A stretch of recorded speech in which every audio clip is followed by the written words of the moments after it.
Hi and welcome. This is Jared, the founder here at LottoEdge, and here we go again with both the Powerball and Mega Millions climbing to record levels. And currently, the Powerball is sitting at the third largest jackpot in history, and Mega Millions had just climbed up to the fifth largest in history. And in a previous video, I discussed two major changes that occurred with both of these games that contribute to these jackpots growing larger and larger. So these were two fundamental changes in how the game was played. So both the Powerball and Mega Millions changed the format some years ago to make it harder to win jackpots. So the Mega Millions actually increased the odds and made it 17% harder to win the jackpot. And Powerball, they actually made it 67% harder to hit the jackpot. And this was on top of already insanely high odds that both these games had previously. Now, the other change that occurred was the price of the tickets increased from $1 to $2 per play. So when you combine these two changes, you start to see why jackpots are growing larger and larger and climbing each week when no one wins it. But here is where we have an interesting question, and it's about why is nobody winning the Powerball and Mega Millions? I mean, we hear about these jackpots all over the news. Everyone we know is buying a ticket, yet no one is winning. And there's millions of tickets sold for each of these drawings, but we don't have a winner. Well, we took a look at the number of tickets sold for each of these Powerball and Mega Million drawings for the last few years and compared it to the size of the jackpots. And not surprising, but when the jackpot is low, there aren't as many tickets sold. But what is surprising is just how many tickets are sold and when players really start to come out to play. So let's take a look. All right, when a jackpot of either Powerball or Mega Millions is about $100 to $200 million, we see that the total number of combinations sold is only about 4%. So remember, the odds of winning Powerball are about 1 in 292 million, and Mega Millions have odds about 1 in 302 million. So when the jackpot is about 100 to 200 million, only 4% of those possible number combinations are sold. So again, 96% of all possible combinations are going to result in jackpots rolling over because nobody has them. All right, when the jackpot increases to 200 to 300 million, we see it doesn't really move the needle much, and only about 5% of all possible combinations are sold for these jackpots. And the same thing happens with 300 to 400 million.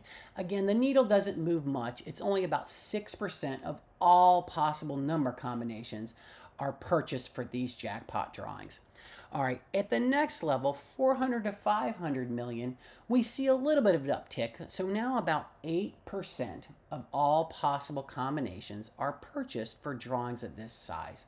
But again, that still leaves 92% of all other combinations that are not going to be winners and allow these jackpots to roll over. So this is where it starts to get interesting. At the 500 million mark is when people really start to come out of the woodwork and play. They're buying more tickets. People are coming off the sidelines. So when we see a jackpot of 500 million to $750 million, about 16% of all possible number combinations are going to fall into this range. So right now we're looking at Mega Millions falling in this range. So while it's a huge jackpot, still only about 16% of all possible combinations are likely to be sold, meaning there's a good chance no one hits this and it rolls over again. All right, when the jackpot crosses over 750 million to $1 billion, we see a huge jump. In fact, the number of tickets sold just doubled again. It went from about 16% of combinations to about 33% of all possible number combinations are sold as tickets. So really increasing likelihood that this is going to get hit. So about a 33% chance that some ticket out there is going to be holding those winning numbers. So this is where it really gets even more crazy. When the jackpot crosses over that $1 billion mark, and we're sitting right there with Powerball, we're going to see a big jump here. So we're going to see a lot more people coming out to play. We're going to see people buying more and more tickets, and the total ticket sales is going to be about 53% of all possible number combinations. So we now have a greater than 50% chance that somebody is going to be holding a winning ticket, possibly two people. So just a significantly higher number of tickets get sold when we cross that $1 billion mark. All right, so we've only seen it happen a couple times here, a few times when it's over 1.25 billion.